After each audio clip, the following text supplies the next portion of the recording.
I didn't slam the door when I walked in. That's the part people don't understand. After 38 years working the line at a paper mill in rural Oregon, I learned that the loudest thing you can do sometimes is nothing at all. My hip had been bothering me since the drive back from Crater Lake. 6 days up there with my old friend Pete, the one I went to high school with, the one who still laughs at jokes from 1987 like they're brand new. We'd rented a small cabin near the South Rim, fished in the mornings, played cards in the evenings, and I'd let myself forget, just for a little while, that I was a 64-year-old widower with a house that echoed. Beverly passed 3 years ago. Ovarian cancer. We had 31 years together, and I won't pretend that losing her didn't hollow me out in ways I still can't fully explain. The house on Sycamore Hill Road was hers as much as mine. She'd chosen the paint colors, the curtains, the little herb garden by the back fence that I'd kept alive, mostly out of stubbornness and grief. After she was gone, people kept telling me to sell, downsize, move closer to family. I told them all the same thing. I was fine. I wasn't fine, but I was managing. My younger sister called me in February, about 8 months before that fishing trip. She said her son, my nephew, a 26-year-old named Wade, had just lost his apartment. His landlord sold the building, the new owners were converting it to condos, and he had 60 days to find somewhere new. Portland rents being what they were, he hadn't found anywhere. He just needs a few months, my sister said, just until he saves enough for a deposit somewhere decent. I thought about it for maybe 5 seconds. Wade was a good kid, quiet, polite, worked as an HVAC technician. He'd helped me reshingle the garage roof 2 summers ago without being asked. I said yes. He moved in mid-February with 2 duffel bags and a toolbox. I gave him the guest room upstairs, the one with the window that faces the backyard. Beverly used to keep a reading chair in there. I'd moved it into storage after she passed, because every time I walked past and saw it empty, something in my chest did something I didn't have a name for. For the first month, Wade was exactly what I expected. He kept his room clean. He paid a small amount toward utilities, which I hadn't even asked for, just offered. He cooked dinner 2 or 3 times a week and left the kitchen the way he found it. We watched baseball together on Friday nights. It was, honestly, a bit of a comfort having someone in the house. Then, in March, he mentioned a girlfriend. Her name was Tanya. He said she was a hairstylist, that they'd been seeing each other about 4 months, that she was really great. He asked if she could come for dinner sometime. I said of course. She came on a Thursday. She was pleasant enough, asked me questions about myself, complimented Beverly's herb garden, like she'd read a handbook on how to impress someone's uncle. I didn't think much of it.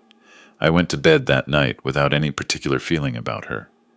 The second dinner was 2 weeks later. The third was the week after that. Then she started staying over on weekends. Then she started leaving things. A jacket on the hook by the door, shampoo in the upstairs bathroom, a set of acrylic nails in a little case on the bathroom shelf that I had to move to get to my razor. I said nothing. Wade was happy.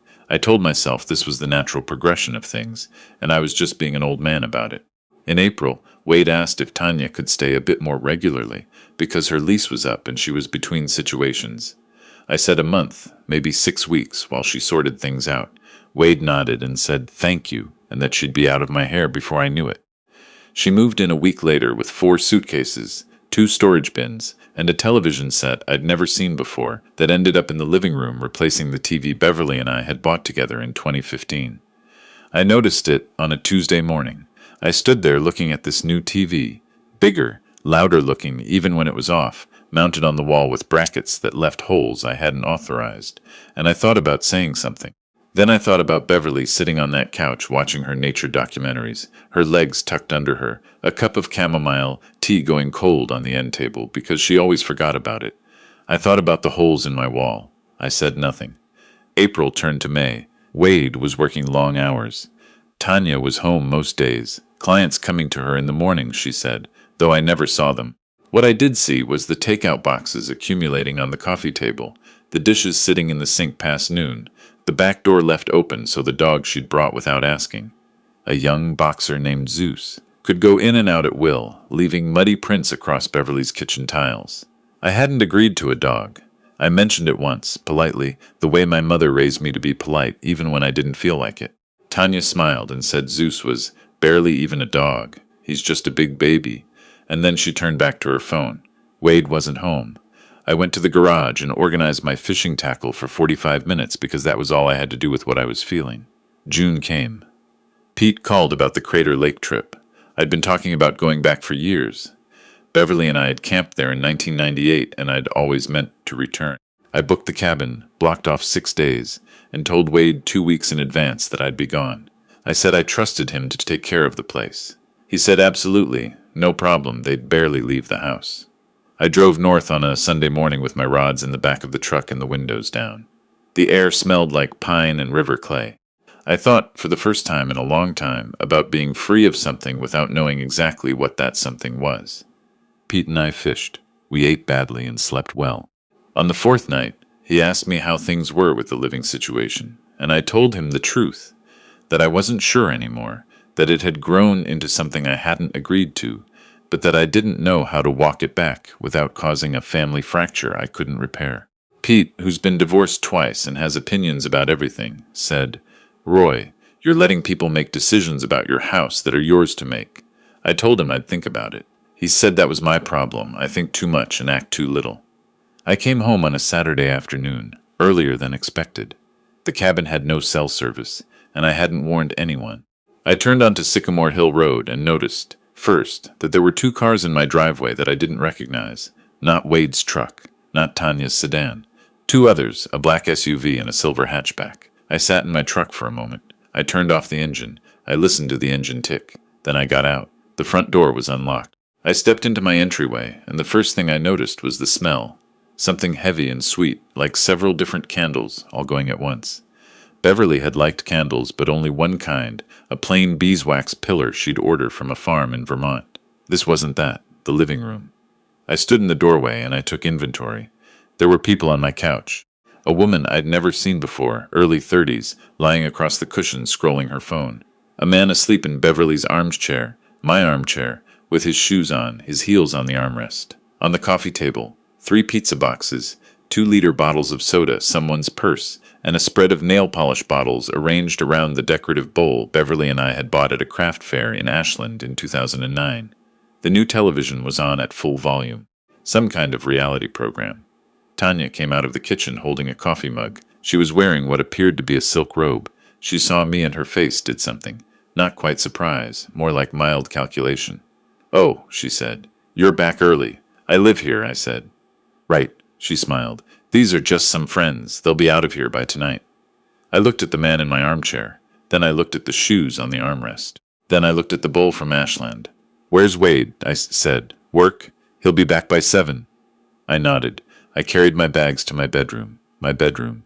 The door was closed. I opened it. There was a yoga mat on the floor. 3 pairs of women's shoes lined up by the baseboard. A small vanity mirror propped on my dresser, surrounded by bottles and brushes and things I didn't know the names of. And on my bed, on Beverly's side, on the right, the side that had been untouched for 3 years, there was a pile of clothes waiting to be folded. They were using my bedroom as a dressing room. I stood there for a long time. Long enough that the sounds from downstairs, the television, a burst of laughter, washed over me like they were coming from another house entirely. I thought about Beverly. I thought about the way she used to make that bed every morning, even when she was sick, even when it was hard to stand for long, because she said it made the room feel like itself. I thought about how the right side of that bed had stayed made, undisturbed, for 3 years, as a thing I hadn't been able to explain and didn't need to. I closed the door. I went back downstairs. I put on my jacket. I went to the garage, got in my truck, and I drove. Not away, not in defeat. I drove to a diner 4 miles east on Route 58. I ordered coffee and a piece of apple pie, and I sat in a booth by the window for 2 hours. I made 2 phone calls. The first was to my friend Douglas, who'd retired from practicing family and property law 5 years ago, but whose mind was still very much on the job. "Describe the situation exactly," he said. I did. There was a pause. "Roy," he said, "you understand you may have a tenancy situation here. Explain that to me." He did. In Oregon, if someone has been living in your home for a period of time and has established the property as their primary residence, receiving mail there, for instance, or storing their belongings, they may have accrued certain tenant rights regardless of whether there's a formal lease. The law exists to protect people from being arbitrarily thrown out of housing, which is a good law. It just wasn't designed with my exact situation in mind. So I can't just tell them to leave tonight, I said. You can tell them whatever you want. Whether they're legally obligated to comply is a different question. He told me to document everything. Photographs, dates, any written communications. He said I should send a formal written notice, and that I should probably have an attorney prepare it to make sure it was airtight. He offered to recommend someone in Eugene who handled these things. I thanked him and hung up. The second call was to my daughter Nina. She's 39, lives in Bend, teaches middle school science. I hadn't wanted to worry her, hadn't mentioned how the living arrangement had expanded, but I'd reached the point where keeping it contained wasn't serving anyone. I told her everything, the timeline, the dog, the friends I didn't know, the clothes on Beverly's side of the bed. There was a silence on her end that I recognized. It's the silence she had at 12 years old, when something made her angry, but she was thinking before speaking. Dad, she said, why didn't you tell me sooner? I was managing. You weren't managing, you were waiting. She was right. I'd been doing what I'd done after Beverly passed, staying still and hoping the hard thing would resolve itself. It doesn't. Hard things don't resolve themselves. They expand to fill whatever space you give them. Nina said she was coming. I told her she didn't need to. She said she was coming anyway. I drove to a motel off the highway and checked in for 2 nights. Not because I'd been run out of my own home. I want to be clear about that. I left because I needed to think without the sound of that television in the background, without the smell of those candles, without having to look at the shoes on my armchair. The next morning I met with the attorney Douglas had recommended. Her name was Patricia. No, I'll call her by title, the attorney. A sharp woman in her early 50s who'd handled property and tenancy cases for 20 years. She'd heard versions of my story before, she said, more often than people would think. She explained the process. In Oregon, even informal occupants can be required to vacate through a formal notice process if done correctly. The timeline depends on how long they've been in residence and the nature of the arrangement. She drafted a written notice to vacate, addressed to both Wade and Tanya, specifying a legal move-out date and itemizing conditions. She also advised me to send it certified mail and to keep a copy, and to document the current state of the property thoroughly before they left. I went back to the house that afternoon while Wade was at work and Tanya was out. I know this because I'd driven past and the cars were gone. I took photographs of every room, the living room, the kitchen, the bathroom with the nail case on the shelf and the 3 shampoos that weren't mine, the bedroom with the yoga mat and the clothes on Beverly's side. I photographed the wall behind the television set where the bracket had gone in. I photographed Zeus's food bowl on Beverly's kitchen tiles, and the muddy prints leading from the door to the mat they'd put down that wasn't there when I left. I documented it the way Douglas told me to, methodically, without anger, at least outwardly. I was back at the motel by 4 o'clock. Wade called at 7 that evening. I was eating a sandwich from a gas station and watching the local news. Uncle Roy, he said. He sounded like he was 20 years old again, which is what guilt does to the voice. Uncle Roy, I just got home. There's a document on the door. I know, I said. Silence. I'm sorry, he said. I know it got out of hand. I should have. It wasn't supposed to be like this. I believed him. That was the hard part. I believed that Wade had never intended for it to go this far, that he was weak in the specific way that people are weak when they love someone who leads them, that he'd made a series of small compromises that added up to something neither of us would have agreed to at the start.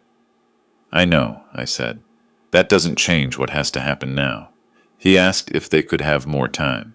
I said the date on the notice was what it was.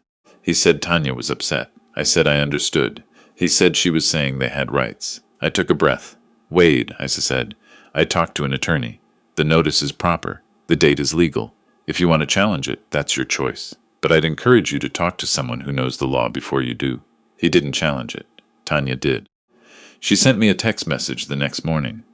How she had my number I'll never know, probably from Wade's phone, that said I was treating them like criminals, that I had invited them into my home and was now throwing them into the street, that her lawyer would be in touch. Her lawyer was not in touch. What happened instead was this. 9 days before the move-out date, Wade sent me a message asking if they could talk, just the 2 of us, without Tanya. I met him at the diner on Route 58, the same booth. He looked like he hadn't slept in a week, which I suspected was accurate. He sat across from me and folded his hands on the table, and then he looked up and said, "She told me it was fine. Every time I said we should ask you, she said it was fine. You wouldn't mind. You were lonely, and you'd be grateful for the company. He paused. I should have asked you myself instead of listening to that. I looked at my coffee. You should have, I said. I'm sorry, Uncle Roy, not just for the house. He looked at the table, for Beverly's side of the bed. I didn't know she did that until Tanya told me she'd been using your room. I made her move everything back. But I know that's not. I know that doesn't fix it. It didn't fix it, but it mattered that he said it. They were out by the date on the notice.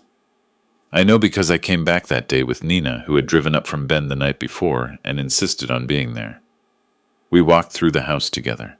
It was not in great condition. There was a ring on the coffee table from a mug, a scratch on the hardwood near the back door, and Zeus had gotten into something in the guest room that had left a stain on the carpet that I would need to professionally treat. There was also an envelope on the kitchen counter, addressed to me in Wade's handwriting. Inside was a check for $700 and a note that said, "For any damages." I know it's probably not enough. I'm sorry, Uncle Roy. It wasn't enough to cover the carpet, but it was everything he could do in that moment, I think. Nina took photographs of the damage. The attorney helped me file for the remainder in small claims court, the carpet cleaning, the wall repair behind the television bracket, a few other things that added up to just under $2,000. Wade didn't contest it. The judge awarded me the amount. A check arrived 6 weeks later. Tanya filed nothing. Her lawyer never appeared, which didn't surprise me. I spent 2 weeks putting the house back the way it was. Not obsessively, not as a ritual, practically. New carpet in the guest room. The television bracket holes filled and repainted. Beverly's television back in its place, which required me to figure out, at 64, how to mount a flat screen, a process that took an afternoon and most of my patience. The decorative bowl from Ashland back on the coffee table. I moved Beverly's reading chair out of storage and put it back in the guest room, by the window that faces the yard. I don't know why I'd thought I needed to put it away. Maybe I'd confused preservation with protection, thought that keeping her things out of sight would keep the grief contained. It doesn't work that way. The grief is there whether the chair is or not.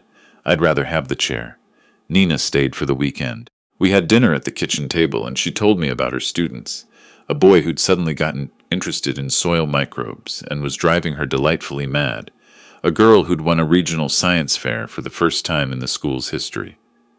I told her about Crater Lake, about the way the water looked at 5 in the morning, when the light was flat and silver and the only sound was Pete complaining about the cold.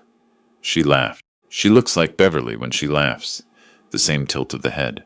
She asked me, before she left on Sunday, whether I'd forgiven Wade. I thought about it. I told her the truth. I didn't know yet. What I knew was that I understood how he'd gotten there. Understanding and forgiving aren't the same thing, and I'd learned not to rush one to get to the other. She nodded like that was the right answer. Maybe it was. Maybe I'll call him someday, when the carpet is fully dry and the rooms smell right again, and I've had enough time to separate what he did from who he's always been to me. Or maybe I won't. That's a decision I'm giving myself the time to make. What I do know is this: the house on Sycamore Hill Road is mine.